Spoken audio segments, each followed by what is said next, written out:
Thanks very much for the introduction. Thanks to the organizers for allowing me to speak here.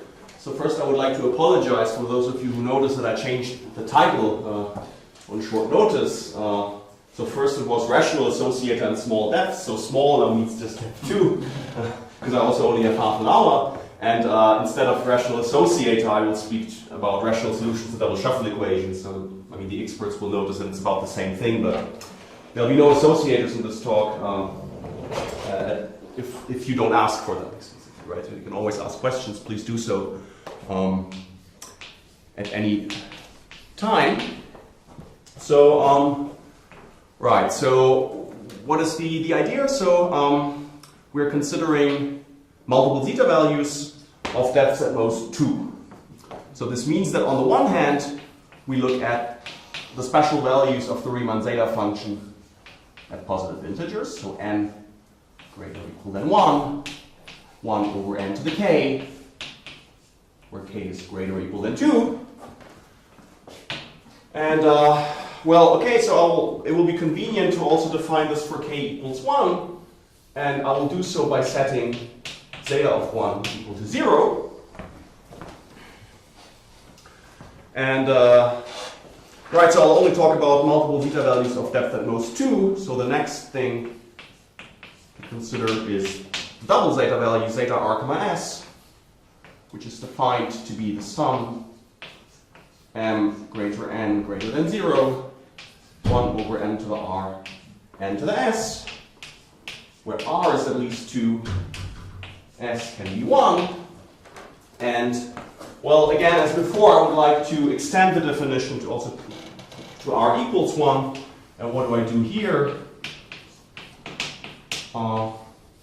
This is defined to be equal to 0 if s is equal to 1, and otherwise it's defined slightly artificially perhaps, but it works to be minus zeta s comma 1 minus zeta s plus 1.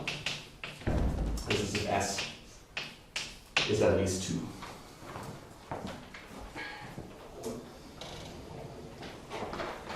Right, and then so we would somehow like to somehow consider linear or algebraic relations between single zeta values and double zeta values, and we're going to consider them. Going to consider the generating series, the formal generating series of the single zeta values, formal sum k greater or equal than 1, zeta of k x1 to the k minus 1. That's a formal power series with real coefficients. And then we're also going to look at z subscript 2, that is the depth 2. Generating series of depth 2, multiple zeta values, x1 to the r minus 1, x2 to the s minus 1, and that's of course a formal power series. 2 variables, and then the proposition due to Euler, goes back to Euler, is that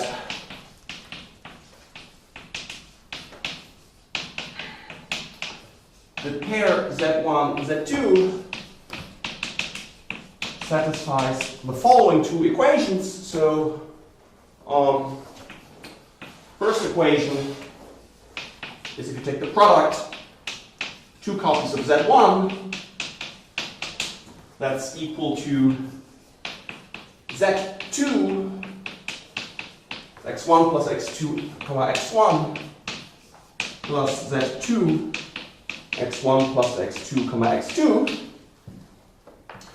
And secondly, second equation is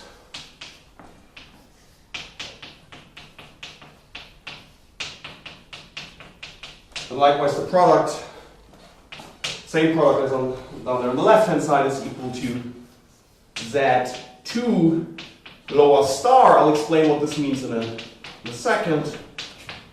Evaluate at x1, x2, plus z2 lower star x2 x1 plus z1 x1 minus z1 x2 over x1 minus x2, where z2 lower star is defined to be z2 plus mu square over 48, and okay, mu is going to be 2 pi I. So I'll need a different mu later on, so which is why I write it up like this, but this is just 2 pi I squared over 48, or minus 1/2 zeta of 2. And so the pair z1, z2 satisfies these two equations. And this is called the extended double shuffle equations in depth 2.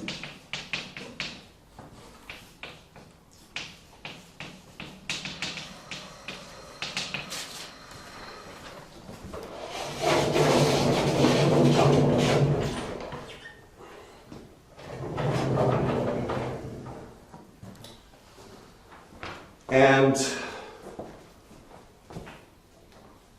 so the question for this talk is, are there explicit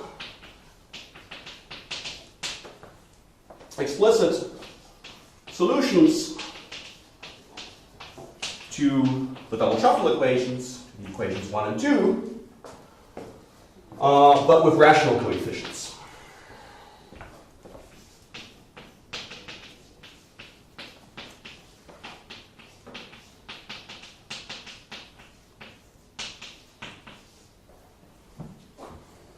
And okay, with rational coefficients will also mean that we want to have mu equals to 1. So mu shouldn't be 2 pi I in this case.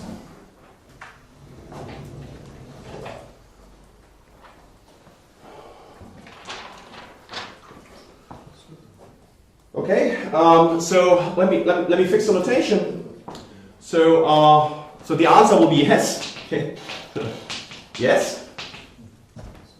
And for the remainder of this talk, we're going to look at how the choice of these solutions depth 2 will look like. Okay, let me first fix some notation. So I would like to think about a rational solution to double shuffle equations as kind of the rational part of a multiple zeta value. So this motivates the following notation. So I'll take z1 again, but I'm going to take z1q. And this should somehow mean the rational part. So this is not exactly precise, but it should somehow be the rational part of z1. So not completely precise, but this is how I think about it. And again, it should be some kind of generating series. And now we have zeta k here, but again, we want to kind of have the rational part. So the rational part of the zeta value, zeta of k, x1 to the k minus 1. It's just a piece of notation. And likewise, in depth 2,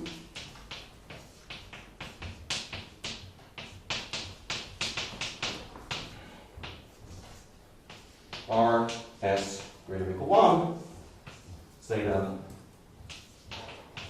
q r s x1 to the r minus 1, x2 the s minus 1. I'm sorry. And these. Isn't it the algebra of zetas graded? Pardon?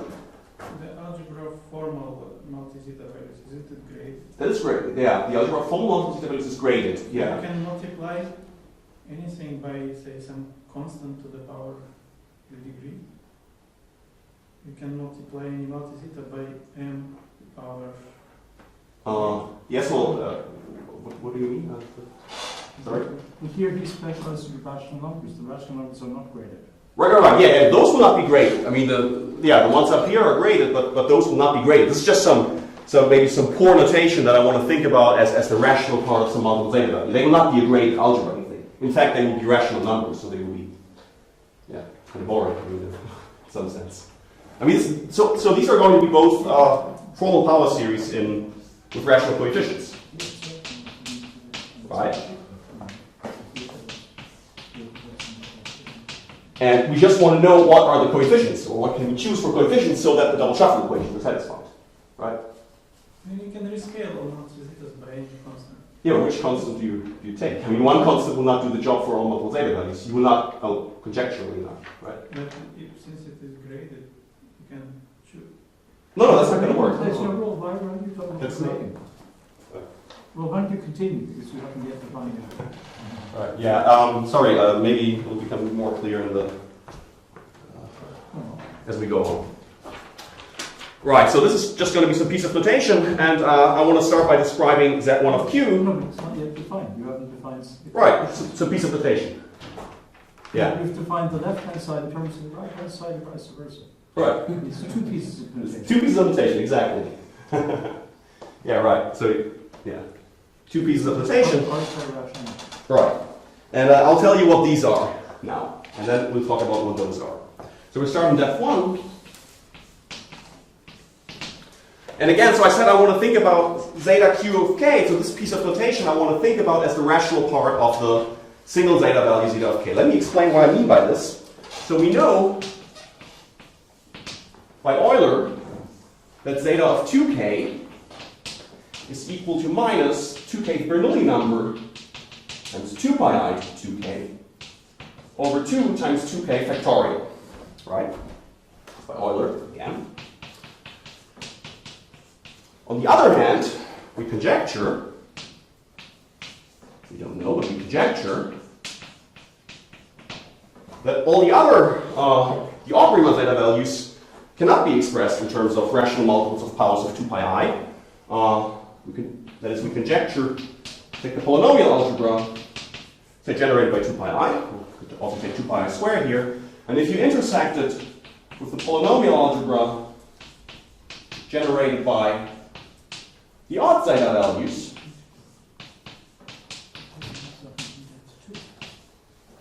that this, conjecture that this is just Q. So in some sense, zeta 3, zeta 5, zeta 7, so a different way of phrasing this is that those are algebraically dependent over Q 2 pi I. So, and to cut a long story short, so since we see that the even zeta values are rational multiples of powers of 2 pi I of the appropriate weight, and on the other hand, we expect that the odd Riemann zeta values do not have this property, and even more so, cannot be expressed. No polynomial in odd Riemann zeta values can conjecturally be expressed in terms of power of 2 pi I. So this kind of leads us now to define zeta q k to be minus b2k over 2 times, bk times 2k factorial if k is even. So we just divide by 2 pi I to the 2k. And to be 0 if k is odd. And then you can, then what is Z1 of q?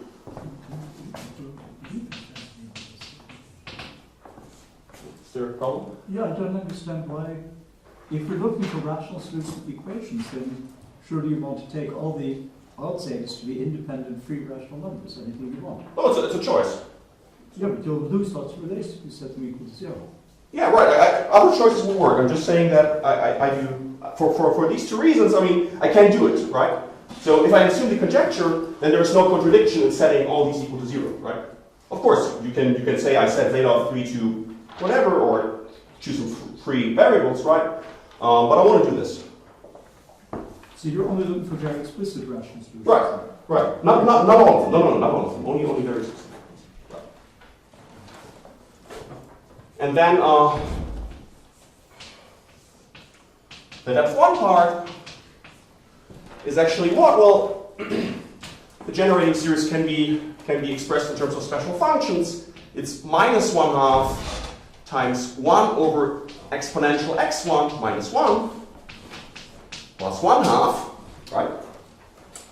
And But now we have a single pole at x1 equals 0, simple pole, and we want to subtract it because we don't have it here, right? The sum starts with k greater or equal 1. This does not have a pole, and we add 1 over to x1.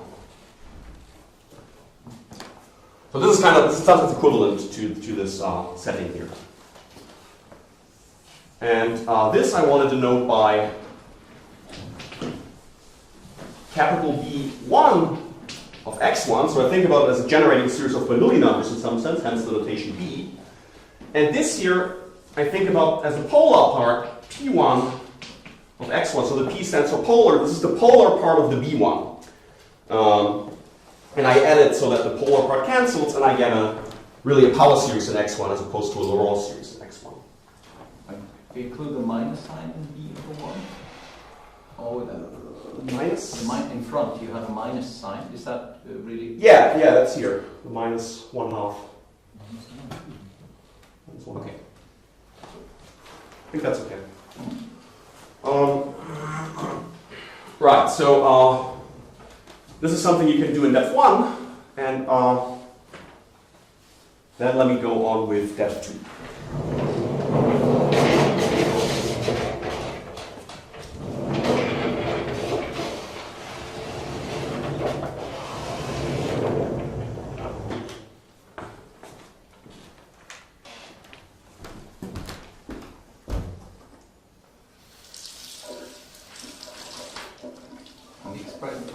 For depth 2 will not fit on the remaining board. That's No. I rather want to. Yeah. Well, I want to say something beforehand, so. Okay, this could also go away.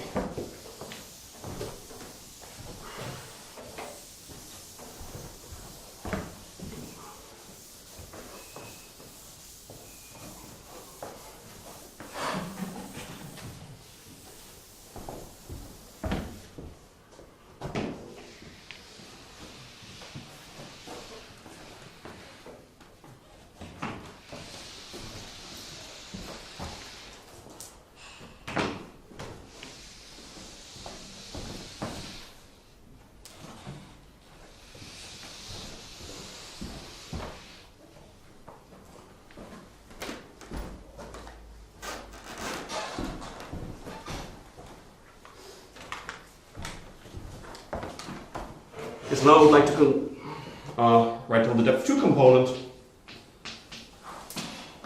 And first I would like to have some piece of notation, which will be convenient. Whenever I have a matrix M, say A, B, C, D, in GL2 of Z, I could be more general here, but this will be more than sufficient. And I have a polynomial, little p, with, well, actually, let's say a power series next to x1. Then I will set p, x1, x2, apply m. This will be defined as p, a of x1 plus b of x2, c of x1 plus d of x2. This is again going to be a power series. There goes x1 and x2. Just some piece of notation. And the main ingredient for the depth 2 components, so in the depth 1 component we had the b of 1, the generating series of Bernoulli numbers, and we had the p of 1, which was kind of the polar part of b1. So we need analogs of this in depth 2, and they're going to look like this. So we'll have capital B2, x1, x2. This is defined as 1 over 3 b1, x1, b1, x2. And now I use my notation, with the notation I introduced here. 1 minus u squared minus minus 1 over 32, where u is the matrix 1, minus 1, 1, 0 in GL2Z.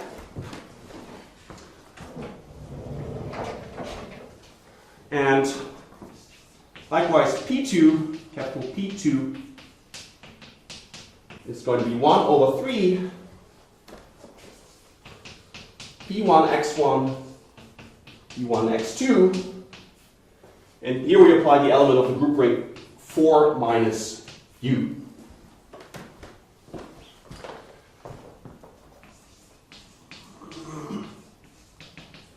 And now the idea is we would like to somehow throw B2 and P2 somehow together so that we obtain a solution to the extended double shuffle equations.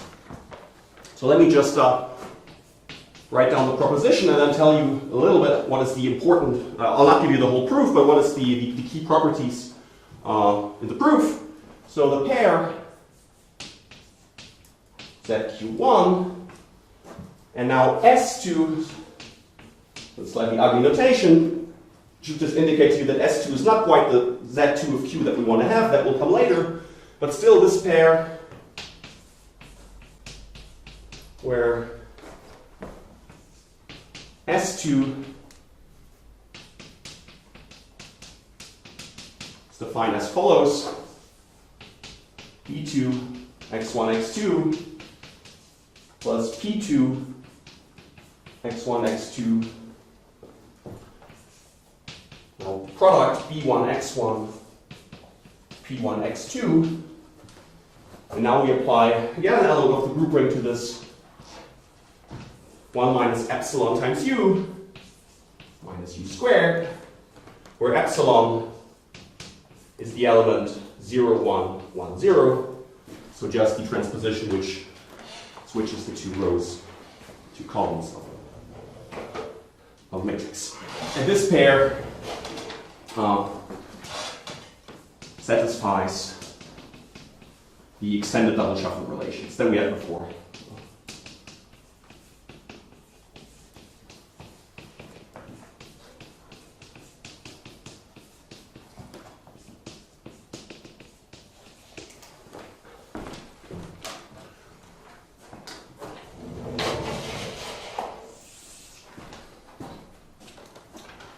And yeah, and again, mu is equal to 1, so again, mu is equal to 1. Okay, so how do you prove this? It's actually not hard to prove. The key thing to note is that actually the functions b1 and p1 have very nice algebraic properties. So the key point is, let me write it out and I comment on this, is that p1 x1 times p1 x2, if you apply the element 1 plus s to it, it's the same as applying the element 1 plus u squared to it, and that's going to give me 0, where s is 0 minus 1, 1, 0. And the b is similar. So again, on 1 plus s, it will vanish, but on the 1 plus u squared, it's not quite going to vanish.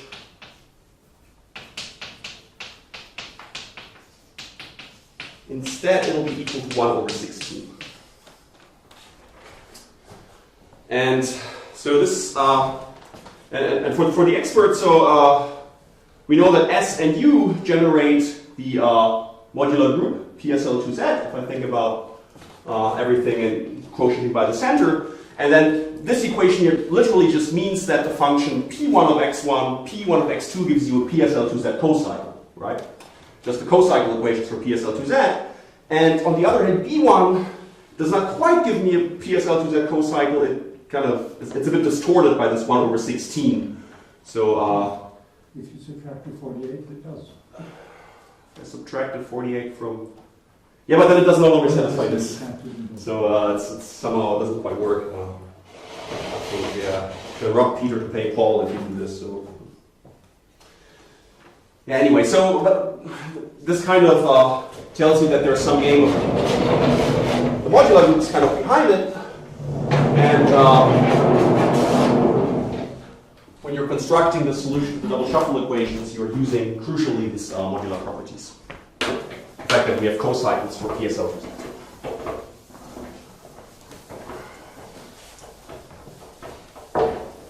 So Nils, Yes? this solution is the one of Gange-Konigutsa-G, or? We'll come to this, we'll come to this in a bit. This is not quite the thing we want yet.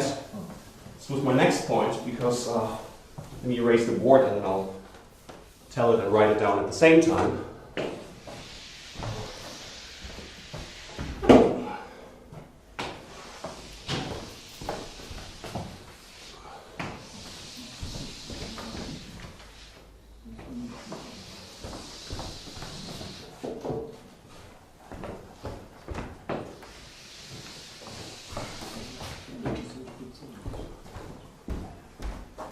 Right, so what's the problem? Why doesn't S2 doesn't quite cut it? Why doesn't it do the job? So the problem is that S2 has poles. By which I mean that S2 is not power series in x1, x2. It does have rational coefficients, but it does have poles at x1 equals 0 and x2 equals 0. But this is okay, because we can do something about it. Because the pole structure is still really nice. And the pole structure is in some sense governed by the following group. G, defined to be the subgroup of PSL2Z, PGL2Z, sorry, PGL2Z generated by U and epsilon. And this is actually a symmetric group with 3 letters. And we now define the following kind of correction term, C2, x1, x2, 1 over the group order G times sum over all the elements little g and capital G, B1 of x1 times P1 of x2, acting on G, but twisting also by the determinant. This is going to be some other rational function x1 and x2. Then, two things. First of all, the element Z2, which is defined as the sum of S2 plus C2. It has no poles. In other words, it really gives you a power series in x1 and x2. That's the first thing. And secondly, so the group G is closely related to the double shuffle equations in depth 2. And in fact, more or less by construction and some basic calculation in the group ring, you can show that ZQ of 2, so the pair, the pair Z1 of Q, Z2 of Q solves the extended double shuffle. Extended double shuffle on depth 2. So it does really what we wanted to do. We wanted to have rational solutions to the double shuffle equations in depth 2. And yeah, and the key point in the proof is, as I said, is that C2, for the expert, C2 is a solution to the linearized double shuffle equations with poles which precisely cancel the poles of S2. To finish up, let me add a couple of remarks. First remark goes back to Henrik's question and answers it.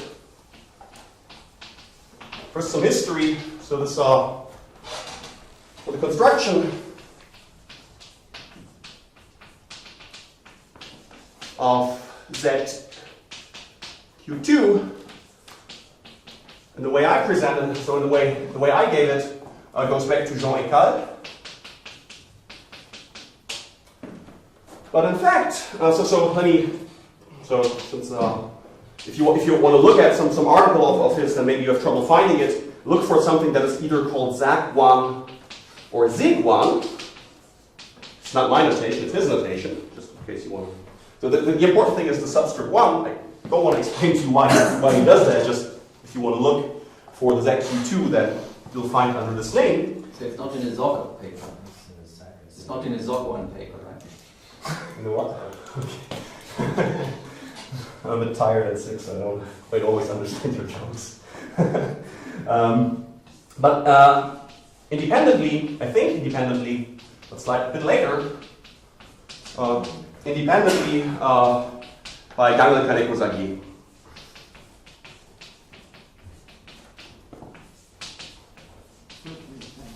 And there's a much more easier to memorize name. It's called the Bernoulli realization of the double shuffle equations in depth 2. And it's really the same. So this guy here in depth 2 is really the same as what Gangle Kaneko-Zagi constructed as Bernoulli realization. And the construction is really similar, but not exactly the same, but the end result is the same. And the key point is, if you want to compare the two, so Gangle Kaneko-Zagi, in Gangle Kaneko-Zagi's work, this product here is essentially the generating series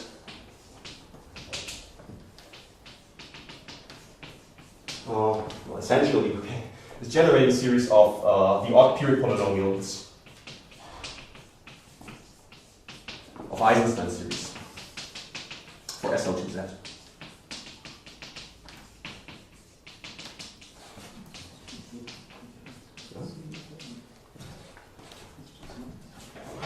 Second remark,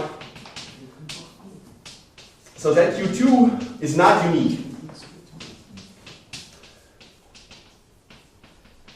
So what do I mean by this? So the double shuffle equations, so they're kind of an inhomogeneous system of two equations, and they're inhomogeneous, so you can always add a solution to the homogeneous equation to get a new solution to the inhomogeneous equation. So what you can do is you can really add any solution to the linearized double shuffle equations to get a new solution. And these guys really do exist, starting from weight 8, and then you get a new rational solution to the double shuffle equation. So it's highly non-unique. It's just a choice, just something that you can write down. And the last remark is that a similar thing also works in depth 3.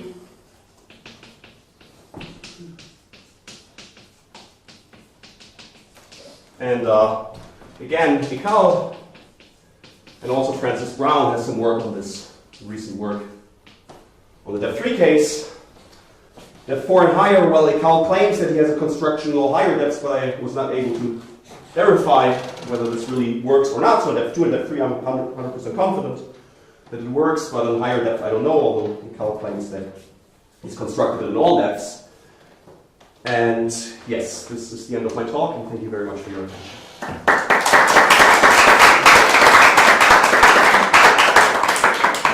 Thank you very much. Other questions, remarks, solutions? I still haven't really understood, when you didn't motivate, why do you want individual sort of super Q? And we know the complete dimension of the space of ordinary super Q, and it's much bigger than this. We know exactly what it is. Do we know the dimension of the space of solutions to the full double shuffle equations? In depth 2, of course, yeah. Right, yeah. No, we're only doing depth 2 here, maybe depth 3, but... Yeah, this is a very, very basic talk. We know exactly so we know a complete basis. Conjecturally, you have the product in even weight, you have the product Z of odd times Z of odd, and then you have the Z of odd comma even, I forget anywhere we give a basis, and then you apply to the K. And then, since conjecturally they're all linearly independent, you can replace each of them by an arbitrary rational number. Yeah, so what we're doing is replacing all of them by 0, right. Except for 2 pi I to the K, you're setting equal to 1. There's just one. Right. So the specialization, which corresponds, I guess, to taking just the Eisenstein series, but why not take all Algebraic polynomials, which is a finite dimensional space? We know the dimension. I mean, why is this particular specialization? I mean, why do you want to know one particular space? Right. So huge space. You're right. So in depth 2, it doesn't really add anything new to the picture, I guess. But the point is, what I want to kind of advertise is that if you have a solution in depth 2, then it's not so completely clear how, if you get solutions in higher depth, and how do they look like. So, and what I want to say is that using similar methods, which I was not able to give the details in half an hour, we could have done depth 3 equally well, and then you can also wonder, okay, how does depth 4 and higher pan out? And again, it's claimed that we have some explicit solutions in higher depths, and this should be considered as a kind of a work in progress towards ultimately understanding higher depth. But if you're telling me that higher depth is completely understood, then... My question is, would equally apply in the higher depth? Why would it help you to understand with one very special specialization? You're okay. Space, and you're giving one element of the dual space, one map to Q. Right, okay, Does so... that tell you anything about the space? I don't understand the principle. The motivation, you want to know the motivation? Of the question, yeah. I mean, also in the next case, you're saying we can't set everything equal to, we can't take them all independent because there are known relations, like zeta of 2 squared is 5 halves zeta of 4. So you have to respect that, which you could do with the Bernoulli numbers. But as far as we know, zeta 3 you can take to the arbitrary, zeta 3, 5 you can take Right. So there are far more rational solutions than Right. So one possible motivation is Brown's decomposition algorithm for motivic multiple data values.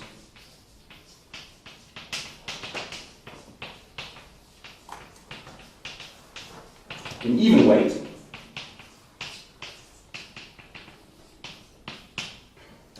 So what he does is he takes an arbitrary multiple zeta values in given weight. They say even weight because this is where we're going to need this this guy we constructed here. And then he says, okay, I also get a fixed basis of some space of multiple zeta values of a given weight, and then I want to decompose the motivic or multiple zeta value in that given basis. And so with this motivic coaction, he goes a really long way, and he can almost figure out all of the coefficients, except for in some cases one coefficient, maybe the coefficient of the zeta value of depth 1. And there you need some rational solution to the double shuffle equations in order to get this final missing piece of information in the decomposition algorithm. So there you really, if you want to do it explicitly, then you need an explicit solution, right? And you're just seeing how far can you go. I mean, perhaps it just becomes completely horrible and a mess, but at least you can implement these things rather easily. I mean, you're of course right. You can be very general, and you can just take it out of the dual space, as you said. But for some applications, you really want to have something more specific. And then, I mean, everything so far here was rather nice in my opinion. So we have the Bernoulli numbers generated here. So Bernoulli numbers, we throw them together in a not too horrible way using the action of PGL2Z. We have this term here, which has a nice representation theoretic interpretation. It's all very low level, but still you have the determinant representation of G, and you see this is precisely the pole structure. So just telling you a nice story that you can give something explicit in depth 2, and then the hope is more complicated fashion will extend to higher depth. And one possible motivation is to really get your hands on Brown's decomposition algorithm for the even weight, and to come back to your setting zeta of 3 equal to 1, this will then correspond to the odd weight and to the so-called zeta elements, sigma 2n plus 1, where you could play a similar game. But this is not what I wanted to talk about here. Are there more questions or concerns? Comments? Well, if not, let's thank the speaker again.